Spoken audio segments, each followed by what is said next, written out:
लगभग 60% लोग 60% से ऊपर जो बिहार और यूपी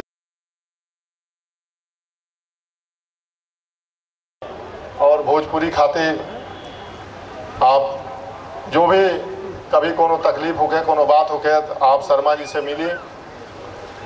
प्रवीण कुमार बंसल साहब यूनियन बैंक के महाप्रबंधक बानी। आप पूर्वांचल जौनपुर से लेके देवरिया बनारस से लेके सब जगह आप रहल बाने। आपके भी बहुत हृदय से स्वागत अभिनंदन बा।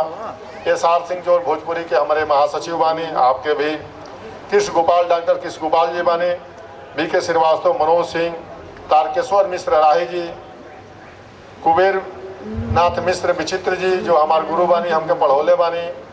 अब क्लास में भी यहाँ का इतना हंसाई हमनी के तो यादें करे के ना पड़े, यहाँ के विषय हमनी के घरे ना पढ़े के पड़े, जितना पढ़ा दी स्कूलिए में याद हो जाए।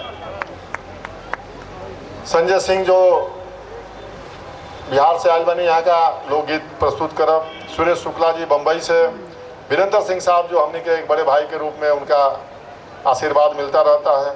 राधेश्याम पटेल जी, शिवशंकर जी, सभी लोग के अपने तरफ से हम धन्यवाद देता। नहीं समय कम बा, कल मनोज तिवारी के कार्यक्रम बा और हमके लगता कि कल जगह ये पूरा भरल मिली।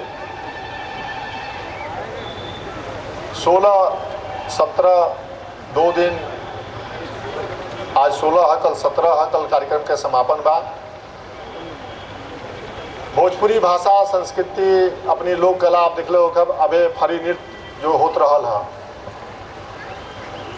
1984 में एक स्थापना भई रहे और 88 से एक निरंतर कार्यक्रम हमने के आयोजित लखनऊ में कल जाता।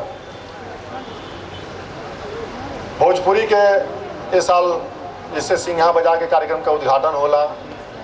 अभी शिवशंकर सिंह बताओ रहे हैं जो कि हमारे बड़े भाई का अंतकाल हो गया था, उससे थोड़ा सा मायूसी था, लेकिन कार्यक्रम के हमने के पोस्टपोन एक निरस्त करे खातिर बहुत से लोग कहल, लेकिन ये कल ठीक ना रहे और ये कार्यक्रम के निरंतर एक मुकाम मिला था।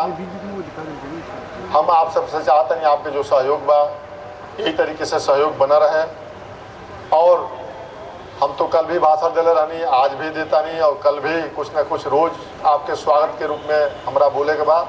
लेकिन आज के जो हमारे मुख्य अतिथि कार्यक्रम के अध्यक्षता, हम चाहब कि आप सब उन सब के बात सुनी और उन सब के विचार सुनी, उन सब के आशीर्वाद ली। धन्यवाद, नमस्कार।